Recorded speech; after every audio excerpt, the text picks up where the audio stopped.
अस्सलामु अलैकुम दोस्तों। पेश खिदमत है एक नवाब की पुरइसरार तिलस्माती दुनिया की आप बीती एपिसोड नंबर 47। कौन नहीं जानता कि मैं कितनी फरेबकार हूँ और मेरे अंदर रुपए पैसे और जायदाद का कितना लालच है। मैं आज अपनी ज़ुबान से कह रही हूँ कि तुम्हारी बाप की तरह मैंने भी अपने आप को धोखा दे लिया था कि शहनाज मेरे खावंद की बेटी है। मेरी नज़र तुम्हारी इतनी बड़ी हवेली पर और इस हवेली के सामान और तुम्हारी माँ के जेवर पर थी। लोग आज भी यही कहते हैं कि तुम्हारे बाप को मैंने घेरा था वो मेरी बेटी के साथ शादी कर ले, लेकिन हकीकत ये थी जो मैंने तुम्हें सुना दी है। अगर अब भी ये हकीकत मुझे ना सुनाती तो मेरे लिए अच्छा होता। मैंने कहा, इस राज को अपने साथ ले जाती। तुम्हें एहसास नहीं कि ये बात सुनाकर तुमने मुझे उसी किस्म का जहर पिला दिया है जो तुम शहनाज के हाथों मेरे बाप को पिलाती रही हो। परेशान ना हो बेटा, उसने उखड़ी हुई सांसों के साथ बड़ी ही मुश्किल से ये अल्फाज कहे। मैंने इस राज से इसलिए पर्दा उठाया है कि तुम्हारे दिल में शहनाज की जरा सी भी अदावत ना रहे और तुम उसे अपनी बहन समझो। बेशक ऐसी औलाद हलाल नहीं होती, लेकिन तुम ये सोच लो कि तुम दोनों का खून एक है। मुझे ऐसे लगा जैसे कमरे की बदबू बढ़ गई हो। मैंने अपने आप को ये धोखा देने की कोशिश ना की कि ये बदकार औरत झूठ बोल रही है। उससे पहले इशू भी मुझे बता चुकी थी कि मेरे बाप ने उसके साथ भी ऐसे ही ताल्लुकात पैदा कर रखे थे। उस वक़्त इशू हमारे घर की नौकरानी हुआ करती थी। अगर ये भी झूठ था तो मेरे बाप का किरदार इसी से बेनकाब हो जाता था कि उसने अपनी बेटी की उम्र की लड़की के साथ शादी कर ली और उसके हाथों में इस तरह खेलता रहा था कि उसे ये देखने की भी होश ना रही कि उसका घर खाली हो रहा है। मैं बयान नहीं कर सकता कि मेरी जहनी हालत क्या से क्या हो गई। मैं अपने आप के लिए अजनबी हो गया। जहन कभी खाली हो जाता और कभी ख्यालों का हजूम आ जाता। ये औरत मुझे पुरइसरार नजर आने लगी। जब अपने बाप का ख्याल आया तो वो भी पुरइसरार लगा। मेरा घर यकीनन असेब ज़दा था। फिर ऐसे लगा जैसे सारी दुनिया असेब ज़दा हो। मैं वहां से उठा और शहनाज के पास जा बैठा। उसने मुझे खोया खोया देख कर पूछा कि मैं उसकी माँ की हालत देखकर परेशान हो गया हूँ या कोई और बात है। मैंने जवाब देने की बजाय शहनाज के चेहरे को गौर से देखा, जैसे वो कोई और हो, जैसे मैं उसे पहली बार देख रहा हूँ। क्या सोच रहे हो सिकंदर? शहनाज ने पूछा। मैंने उसे बता दिया। 1 महीना गुजरा, अम्मी ने मुझे ये बात सुनाई थी। शहनाज ने कहा, मैं तुम्हें नहीं बताना चाहती थी, लेकिन अम्मी ने तुम्हें भी बता दिया। क्या मेरा बाप इतना पापी था? मैंने कहा। उससे भी ज्यादा, शहनाज ने कहा। अपने दिल पर इतना बोझ ना डालो सिकंदर, दूसरों के गुनाहों पर तुम ना पछताओ। शहनाज मेरा दिल बहला रही थी। वो खुद इस इंकिशाफ पर परेशान नजर आती थी। मुझे यूं महसूस होने लगा जैसे अपने बाप के गुनाहों का पछतावा मेरे हिस्से में आया हो। शहनाज के साथ बहुत बातें हुई। फिर मैं बाहर निकल गया। अपने बचपन के 3-4 साथियों से मिला। उनके साथ गपशप लगाकर दिल की हालत कदरे संभल गई। अब मुझे इस सवाल का जवाब मिल गया कि मैं शहनाज से अपने बाप के कत्ल का इंतकाम लेना चाहता था, लेकिन उसका हमदर्द क्यों बन गया। उसने नवाबजादा हमीदुल्लाह खान की जागीर में मुझे मौत से बचाया था, लेकिन मैंने उसकी कीमत अदा कर दी थी। वो तो मेरे दिल और मेरी रूह पर गालिब आ गई थी। मुझे साफ पता चल रहा था कि मेरे दिल में शहनाज की मोहब्बत पैदा हो चुकी है, जिसे मैं ज़बरदस्ती दबाने की कोशिश कर रहा था। अब पता चला कि यह खून की कशिश थी। खून खून को पहचान लेता है। वो रात अपने खाला के घर गुजरी। शहनाज के भाई तो मेरे मुरीद बन गए थे। उनका इसरार था कि मैं उनके घर रहूं, लेकिन अपनी खाला का घर मौजूद था। मैं किसी और के यहाँ नहीं ठहर सकता था। सुबह सवेरे इतला मिली कि शहनाज की मां मर गई। मैं वहां गया। शहनाज से मैं नहीं मिल सकता था, वो अंदर औरतों में थी। मैं बाहर मर्दों में जा बैठा और सबकी तवज्जो का मरकज बना रहा। बाद खुश हुए और बाद हैरान कि मैं सब इंस्पेक्टर हूँ। सब इंस्पेक्टर को लोग बड़े थानेदार कहा करते थे। शहनाज की मां को उसी रोज दफन कर दिया गया। मालूम हुआ कि मैयत को नहलवाने वाली पेशावर औरत ने शहनाज की मां को गुस्ल देने से इनकार कर दिया था। उसका जिस्म कब्र में जाने से पहले ही गल सड़ गया था। नहलाने वाली औरत को ज्यादा पैसे देकर गुस्ल की रस्म पूरी की गई। मैयत पर 4 बाल्टियां पानी फेंक दिया गया। मैं रात को शहनाज से मिला। उसने कहा कि मैं छुट्टी पूरी करके जाऊं। इधर अजरा ने भी यही जिद की कि अगर रुक सकता हूं तो रुका रहूं और उसके घर रहूं। मैं मान गया। 4 दिन खाला के घर गुजारे। इस अरसे में मुझे पता चला कि अजरा की तबीयत खुशगवार है और मेरे मामले में वो बहुत जज्बाती है। उसके साथ तन्हाई में बैठने का भी मौका मिला और खिलाफ तवक्का ज्यादा मौका मिला। 5वां दिन मेरी छुट्टी का आखिरी दिन था। मैं शहनाज के घर को चल दिया। मैं उसे इन 4 दिनों में नहीं देख सका था।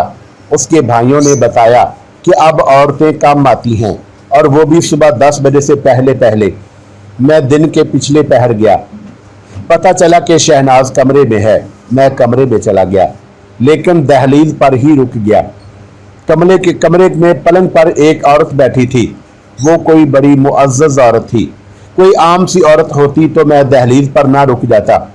आ जाओ सिकंदर, शहनाज ने कहा, इन्हें सलाम करो। मैंने सलाम किया लेकिन उस मुअज़्ज़ज़ औरत का चेहरा जरा गौर से देखा तो मुझे धचका सा लगा। उसकी शक्ल सूरत गुलशन आरा जैसी थी। कोई फर्क ना था। अगर कोई फर्क था तो ये था कि गुलशन आरा हसीन औरत थी। औरत ये भी गुलशन आरा की तरह ही हसीन थी लेकिन उसके चेहरे पर जलाल था और चेहरा नूरानी सा था। उसने चादर इस तरह ओढ़ी हुई थी कि उसका सर का एक भी बाल नजर नहीं आता था। ऐसा तो होता ही है कि 2 इंसानों की शक्लों में जरा सा भी फर्क नहीं होता। आगे आ सिकंदर, उस औरत ने कहा, मुझसे ना झिझक, मैं गुलशन आ रहा हूं। उसने अपने दायां हाथ ऊपर उठाकर मेरी तरफ किया और बोली, आगे आ सिकंदर। मैं खिंचा हुआ उसके करीब चला गया और इरादे के बगैर ही उसके आगे झुक गया। उसने अपना आगे बढ़ा हुआ हाथ मेरे सर पर रखा और प्यार से सर पर फेरा। उसने हाथ हटाया तो मैं सीधा हुआ और उसके चेहरे को देखने लगा। वो गुलशन आरा ही थी, वही गुलशन आरा जो मेरे साथ नवाब की कैद से आज़ाद हुई और मैंने उसे हवस का निशाना बनाना चाहा था। आखिर को वो दरिया में कूद गई थी। उस गुलशन आरा के बोलने का अंदाज कुछ और हुआ करता था लेकिन इस गुलशन आरा के अंदाज और लहजे में बुजुर्गी थी। मैं तो उसे देखकर हैरान रह गया। उसे मैं मरा हुआ समझ रहा था। जहां वो दरिया में कूदी थी वहां दरिया गहरा था। उसके बचने की कोई सूरत नहीं थी। अगर पानी गहरा ना होता तो भी गुलशन आरा को मरना ही था। वो देहात की जफाकश औरत नहीं थी। उसका जिस्म दरिया का मुकाबला कर सकता। वो तो मलका थी जिसने ऐशो इशरत देखी थी और तैरना तो यकीनन नहीं जानती होगी। फिर ये मौजज़ा कैसे हुआ कि वो जिंदा सलामत मेरे सामने थी। मेरी हैरत में ये देखकर अजाफा हुआ तो गुलशन आरा को देखकर सुन्न होकर रह गया था। लेकिन गुलशन आरा का रद्द अमल ऐसा नहीं था, बल्कि उसका रद्द अमल कुछ भी ना था। उसने मुझे पहचान लिया था। उसने मेरा नाम लिया था लेकिन मुझे देखकर वो जरा भी हैरान नहीं हुई थी। उसके बोलने के अंदाज में ठहराव सा था, जिस तरह बरगजीदा आदमी अपने मुरीदों और मोतकदों के साथ बात किया करते हैं। बैठ जाओ सिकंदर, शहनाज ने कहा। मेरे पास बैठ सिकंदर, गुलशन आरा ने पुरवकार और नरमो मुलायम लहजे में कहा। हम मौत की राह के मुसाफिर हैं। सब मौत के मुसाफिर हैं। मंजिल सब की एक है, रास्ते जुदा जुदा। कोई किसी रास्ते पर निकल जाता है, कोई किसी रास्ते पर। जो अल्लाह के रास्ते पर चलते हैं वो भी, और जो नफस के रास्ते पर चलते हैं वो भी जाते एक ही मंजिल पर हैं। मंजिल एक है, तेरी भी मेरी भी। तेरा रास्ता वहां से बदल गया था, जहां से पानी शुरू हुआ था, और मेरा रास्ता वहां से शुरू हुआ था जहां पानी खत्म हो गया था। पानी में कूद जाने से पहले मैं गुमराह थी, मैं भटक रही थी, और तू पानी से डर गया। पानी ने मेरे वजूद को और मेरी रूह को धोकर पाक किया और किनारे पर उगल दिया, और तू शायद नहीं गुलशन, मैंने कहा, मुझे उस पानी ने रास्ता दिखा दिया था जिसमें तूने अपने वजूद और अपनी रूह को फेंक दिया था। मैं आज तक भटका नहीं, शहनाज से पूछ लो। गुलशन आरा ने अपना दायां हाथ मेरे सर पर रख दिया। हाँ, मैं देख रही हूं, उसने कहा। तेरा चेहरा बता रहा है, गुनाह चेहरे पर भी भद्दे और बेरंग रोशनाई से लिख दिए जाते हैं। तेरे चेहरे के रंग निखरे हुए हैं, कोई रंग फीका नहीं पड़ा। चेहरा रूह का आईना है सिकंदर, तेरा आईना साफ और शिफाफ है। उस खुदा को भूले तो नहीं हो जिसने फरिश्ते भेजकर हमें मौत के जबड़ों से निकाल लिया था। नहीं गुलशन, मैंने नादान से बच्चे की तरह कहा। अचानक मेरी जुबान बेकाबू हो गई। गुलशन ने अपना हाथ मेरे सर से हटा लिया था। मैंने लपक कर उसका हाथ अपने हाथ में ले लिया और बेताबी से पूछा, अपनी कहो गुलशन, कुछ अपनी बताओ। तुम दरिया से जिंदा कैसे निकल आई थी? कहाँ रही? यहाँ कैसे पहुंची? गुलशन, कुछ बताओ। उसने अपना हाथ मेरे हाथ में रहने दिया और दूसरा हाथ ऊपर करके शहादत की उंगली आसमान की तरफ की। उसके होंठों पर निहायत खूबसूरत मुस्कुराहट आ गई। उसने बड़ी आहिस्ता से कहा, वो जो चाहे कर सकता है, जो हुआ उसी के हुक्म से हुआ। अल्लाह ने मुझ पर सिर्फ ये करम नहीं किया कि मुझे दरिया से उठाकर बाहर फेंक दिया, बल्कि उसकी जाते बारी ने मेरी रूह से सारे गुनाहों की स्याही धो डाली। ये कैसे हुआ, ये क्यों हुआ, मैं नहीं जानती। जो हुआ मेरे होश में हुआ। खुदा मुझे एक बड़े ही पाक आदमी के पास ले आया जो शायद मेरे ही इंतजार में था। उसने मेरे साथ शादी कर ली। मेरी बात ना कर सिकंदर, मैं कुछ नहीं, तू भी कुछ नहीं। हम तो मिट्टी के छोटे छोटे जर्रे हैं, जो है उसकी जात है। उसने एक बार शहादत की उंगली आसमान की तरफ की। बीबी जी, शहनाज ने गुलशन आरा से पूछा, ऐसे लगता है जैसे आप सिकंदर को जानती हैं। हाँ शहनाज, गुलशन आरा ने मेरे सर पर हाथ हटाकर मेरे कंधे पर रखा और मुझे जरा अपनी तरफ करके बड़े प्यार से कहा, मैं इसे सिर्फ जानती ही नहीं, ये तो मेरे वजूद का एक हिस्सा है और ये मेरी रूह में बसा हुआ है। ये मुझसे जुदा हो गया था तो मैं इसे याद करती और उसके लिए दुआ किया करती थी। ये तुम्हारी दुआओं ही का नतीजा है कि मैं पुलिस का सब इंस्पेक्टर हूं, मैंने कहा। गुलशन आरा ने हाथ मेरे कंधे से हटाकर मेरी ठोड़ी के नीचे रखा और एक झटके से मेरा चेहरा अपनी तरफ कर लिया। मैंने देखा कि उसके चेहरे का रंग लाल हो गया था, जैसे उसे मेरी बात अच्छी ना लगी हो। तो दुनिया के ओहदों की बात करता है, गुलशन आरा ने कहा। मैं तेरी रूह की बात करती हूँ। तेरे लिए मेरी दुआ सिर्फ ये होती थी कि इस लड़के को गुनाहों से बचाना। रब, इसी ने मुझे पाप के कैद खाने से रिहाई दिलाई थी। शहनाज, मैंने शहनाज से कहा, मैंने तुम्हें एक गुलशन आरा के किस्से सुनाए थे, वो यही तो थी। लेकिन अब ये समझो कि वो गुलशन आरा एक जिस्म थी और ये गुलशन आरा जो तुम्हारे सामने बैठी है, ये रूह है। तुम शायद नहीं जानते कि ये रूह कितनी पाक है, शहनाज ने कहा। ये हमारे पीर साहब की बीबी जी हैं। गुलशन, मैंने कहा, मैं तुम्हें एक शहनाज की बातें सुनाता रहा था, वो यही शहनाज है। गुलशन आरा ने पूछा। हाँ, मैंने जवाब दिया। लेकिन ये तुम जैसा मामला है, वो शहनाज एक जिस्म थी, ये शहनाज कुछ और है। इसकी रूह बेचैन है, गुलशन आरा ने कहा। अल्लाह करम करेगा, मुझे अब जाना चाहिए। वो उठ खड़ी हुई और कहने लगी, पीर साहब इंतजार कर रहे होंगे। अभी नहीं गुलशन, मैं उसके रास्ते में खड़े होकर कहा। पीर साहब थोड़ा सा और इंतजार कर लेंगे। नहीं सिकंदर, उसने कहा, वो ठीक हालत में नहीं। कुछ दिन हुए वो घोड़े से गिर पड़े थे। एक टांग की हड्डी 2 जगहों से टूट गई है। वो तो एक जर्राह ने जोड़ दी, लेकिन उनके सर को ऐसी चोट लगी है कि होश में हैं। हर किसी को देखते हैं, पहचानते किसी को भी नहीं। मेरे साथ बातें करते हैं, लेकिन मुझे भी नहीं पहचानते। कई बार मुझसे पूछ चुके हैं कि तुम कौन हो। मैं उन्हें बताती हूँ तो वो जरा सा मुस्कुराते हैं, फिर उनकी मुस्कुराहट गायब हो जाती है। कुछ वक्त गुजरता है तो फिर पूछते हैं, तुम कौन हो। میں انہیں تنہا نہیں چھوڑ سکتی۔ شہناز کی والدہ فوت ہو گئی تو بھی میں نہ آ سکی، آج ہمت ہے اور آ گئی ہوں، مجھے جانے دو۔ وہ جب چلی گئی تو مجھے شک ہوا کہ یہ گلشن آرا نہیں، یہ گلشن آرا بزرگوں کی سی پروقار چال چل رہی تھی۔ گلشن آرا چلی گئی اور میں بت بنا کمرے میں کھڑا رہا۔ شہناز اس کے ساتھ دروازے تک چلی گئی تھی۔ وہ آئی اور اس نے مجھے گمسم کھڑے دیکھا تو میری کمر میں بازو ڈال کر پلنگ تک لے گئی اور مجھے بٹھا دیا۔ گلشن آرا کو دیکھ کر تم ٹھکانے نہیں رہے، شہناز نے کہا۔ تم جب اس کے ساتھ گلشن گلشن کہہ کر باتیں کر رہے تھے تو مجھے غصہ آ رہا تھا کہ تم میرے پیر صاحب کی بی بی جی کی بے ادبی کر رہے ہو۔ اسے تو تمہارے ساتھ ناراض ہونا چاہیے تھا، لیکن اس کے دل میں تمہارا بہت پیار ہے۔ ہاں شہناز، میں نے کہا، میں نے تمہیں ساری بات سنائی تھی، میں اس سے شرمسار تھا، لیکن میں مان گیا ہوں کہ اب یہ مقدس اور بزرگ عورت ہے۔ اس نے مجھے میری بدتمیزی یاد نہیں دلائی اور کوئی تانا نہیں دیا۔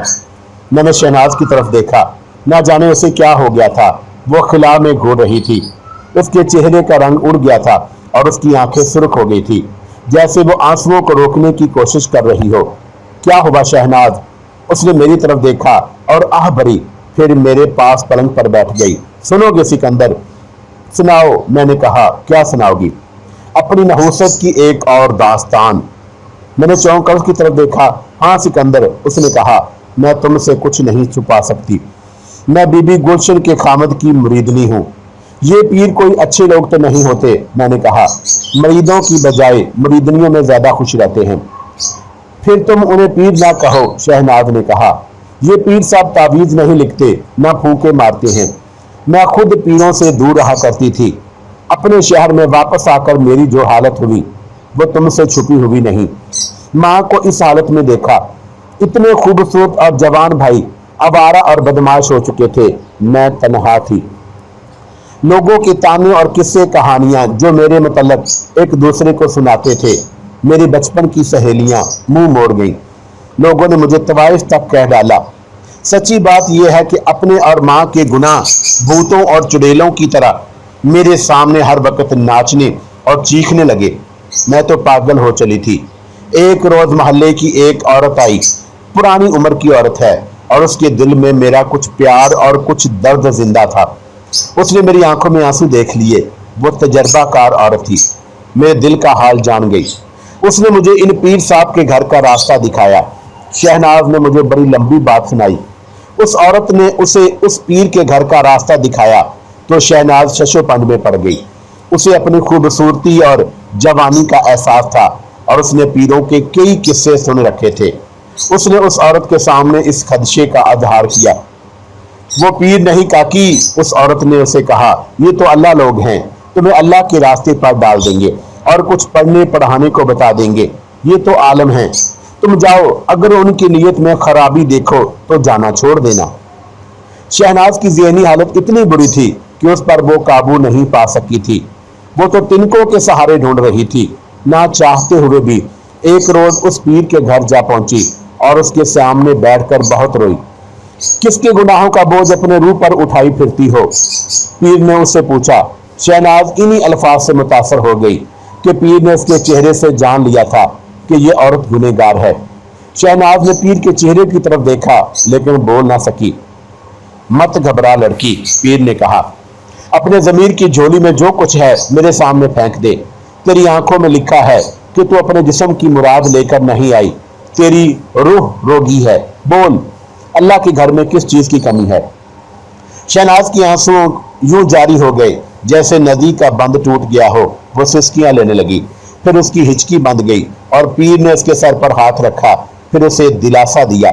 آخر شہناز نے اپنے آپ پر قابو پایا اور اس نے اپنی زندگی کی ساری داستان سنا ڈالی۔ اس نے کچھ بھی نہ چھپایا۔ اور اب تو ایک اور گناہ کر رہی ہے، پیر نے کہا۔ تو شاید نہیں جانتی اللہ کی ذات سے مایوس ہونا کتنا بڑا گناہ ہے۔ اللہ کسی کے گناہ کسی دوسرے کے کھاتے میں نہیں لکھا کرتا۔ تو اپنے ماں کے گناہ اپنی جھولی میں اٹھائے پھرتی ہے، پھینک دے انہیں۔ تو نے اپنی ماں کی جو حالت سنائی ہے، یہ اس کی سزا ہے۔ اسے کوئی حکیم، کوئی جراح اور کوئی ڈاکٹر ٹھیک نہیں کر سکے گا۔ ہے تو تیری ماں، तुझे बुरा तो लगेगा, लेकिन मैं तुझे बता देता हूँ कि वो गल सड़ कर कब्र में उतरेगी। उसने जो गुनाह तुझसे कराए थे उनकी भी सजा उसे मिल रही है। शहनाज ने उसे बताया कि जिन हालात में वो घर गई है उनसे निजात का जरिया क्या हो सकता है। पीर ने उसे बताया कि सब ठीक हो जाएगा, अपनी नीयत को पाक रखो।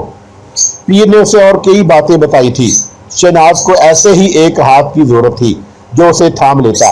पीर की बातों ने उसे बहुत हौसला दिया। वो वहां से आई तो उसे यूं महसूस हुआ जैसे वो बड़ा ही नागवार बोझ जो अपने ऊपर उठाए फिरती थी वो पीर ने उतार फेंका है। शहनाज ने उसके पीर के पास बाकायदा जाना शुरू कर दिया। कभी एक रोज छोड़कर, कभी 2-3 रोज छोड़कर उसके पास जाती और वो उसे अल्लाह और रसूल की बातें ऐसे अंदाज से ज़हन नशीन कराता कि शहनाज को सुकून सा आ जाता। उसके पीर की यही खूबी मशहूर थी कि वो रवायती या पेशावर पीरों की तरह ना तावीज़ देता था, ना फूंके मारता था, ना बे औलाद औरतों को औलाद देता था, ना वो कारोबारी दुआएं करता था। वो कोई आलम था, लेकिन ऐसा आलम जिसने सिर्फ किताबें नहीं पढ़ी थी बल्कि इंसानों को भी पढ़ा था। अल्फाज की दुनिया की निस्बत वो हकीकी दुनिया को हकीकी रंग में देखता था। उसके बोलने का अंदाज इतना पुर असर था कि शहनाज रूहानी सुकून महसूस करती। शहनाज को यह तो यकीन हो गया था कि यहाँ वो बात नहीं जिससे वो डरती थी। उसने कई और औरतों को पीर के यहाँ जाते देखा था। पीर ने शहनाज को ये एजाब भी बख्शा कि वह अपनी बीवी से उसका तारफ करा दिया और बीवी से कहा किस लड़की को रूहानी सुकून की जरूरत है। इस तरह शहनाज गुलशन आरा से मिली, लेकिन उसे ये मालूम नहीं था कि ये वो गुलशन आरा है जिसके किस्से मैंने शहनाज को सुनाए थे। गुलशन आरा के पास बैठकर शहनाज को और ज्यादा सुकून महसूस होने लगा। एक रोज शहनाज पीर के यहाँ गई। उसके यहाँ जाते 1.5 महीने से ज्यादा अरसा गुजर गया था। अब वो पीर के साथ पूरी बेतकल्फी के साथ बातें किया करती थी। पीर ने उसके साथ ये बेतकल्फी पैदा कर ली थी कि उसे अपने पास बिठा लेता और कभी हल्का फुल्का और पाकीज़ा सा मजाक भी कर लिया करता। सिकंदर, शहनाज ने मुझे ये बातें सुनाते हुए कहा, शायद तुम अच्छा नहीं समझोगे, लेकिन मैं तुमसे छुपाना नहीं चाहती। उस बुजुर्ग शख्सियत ने जो सुकून मुझे दिया मुझे कहीं और से नहीं मिल सकता था। मैंने उनकी इतनी गर्विदा हो चुकी थी कि मैं उन्हें हर कीमत देने के लिए तैयार हो गई। शायद ये मेरे अपने जहन का फतूर है, मेरी परवरिश ही ऐसी हुई थी। मैंने यहाँ तक सोचा था कि पीर साहब को अगर मेरा ये हसीन जिस्म अच्छा लगता है तो मैं ये कीमत भी दे दूंगी। वो बूढ़े नहीं, ये शायद मेरी फितरत का फतूर था कि मैं उनके और ज्यादा करीब होने लगी। शहनाज ठीक कहती थी। माँ ने उसकी फितरत को जिस सांचे में ढाला था वो उसी के मुताबिक सोचने लगी थी। वो बाअस्मत तो नहीं थी, वह खलूस दिल से उस शख्स को सिला देना चाहती थी जिसने उस पर इतना बड़ा एहसान किया था कि उसकी रूहानी सुकून दे दिया था। एक रात शहनाज माँ की हालत, बाप की बेहसी और घर से दोनों भाइयों की गैर हाजिरी से इतना घबराई कि वो बाप या माँ को बताए बगैर चादर ओढ़कर घर से निकल गई। ये उन दिनों की बात है जब मलिक सरफराज उसके साथ बेतकल्लफ होने की कोशिश कर रहा था। ये ऐसी सूरत पैदा हो गई थी कि शहनाज पर डूबने की कफियत तारी हो गई थी। वो अपने पीरो मुर्शिद के यहाँ जा पहुंची। उस वक़्त पीर ने उससे पूछा इस वक़्त आने की क्या जरूरत थी। घर में दम घुट रहा था, शहनाज ने कहा, और उसके साथ ही वह बिलक बिलक कर रोने लगी और उसने सर पीर की गोद में फेंक दिया। पीर उसके नर्म मुलायम बालों में उंगलियां फेरता रहा। शहनाज सिसकती रही। कुछ देर बाद वह संभल कर उठी तो पीर ने उसे अपने साथ लगा लिया। पीर अपने अंदाज से बातें करता रहा। बातें करते करते पीर यूं बदक गया जैसे किसी चीज ने उसे डस लिया हो। उसने शहनाज को परे किया, लेकिन उसका चेहरा अपने दोनों हाथों में ले लिया। शहनाज, पीर ने ऐसे लहजे में कहा जो उसके आम लहजे से बिल्कुल ही मुख्तलिफ था, मेरे पास ना आया करो, खुदा के लिए मेरे पास आना छोड़ दो। क्यों मेरे मुर्शिद? शहनाज ने खौफजदा से लहजे में कहा, क्या मुझसे कोई भूल हुई है? नहीं लड़की, पीर ने कहा, मैं रास्ता भूलता जा रहा हूँ। कुछ दिनों से मैं महसूस कर रहा हूँ कि तुम आकर चली जाती हो तो मैं जैसे अधूरा रह जाता हूँ। मैं अपने आप को तुम्हारे बगैर मुकम्मल नहीं समझता। ना जाया करूं? शहनाज ने पूछा। کیا آپ قبول کریں گے کہ میں یہیں رہوں اور آپ کی بیوی جی کی خدمت کرتی رہوں؟ نہیں، پیر نے کہا، میں تمہیں نوکرانی نہیں بناؤں گا۔ ذرا ٹھہرو شہناز، میں تمہیں یقین نہیں دلا سکتا کہ میں ایسا آدمی نہیں۔ میرے پاس ایک سے ایک حسین لڑکی آتی ہے، میں سب کو اپنی بیٹیاں سمجھتا ہوں، لیکن میں تمہیں بیٹی کہنے سے گھبراتا ہوں۔ نہیں نہیں شہناز، میں اس عمر تک اپنے دامن کو گناہوں سے بچاتا آیا ہوں، مگر اب ایسے لگتا ہے جیسے میں اپنے اختیار میں نہیں رہا، مجھے بچا لو۔ ایسا نہ سوچے میرے مرشد، شہناز نے کہا، میں آپ کی باندی ہوں، جو حکم دیں گے تعمیل کروں گی۔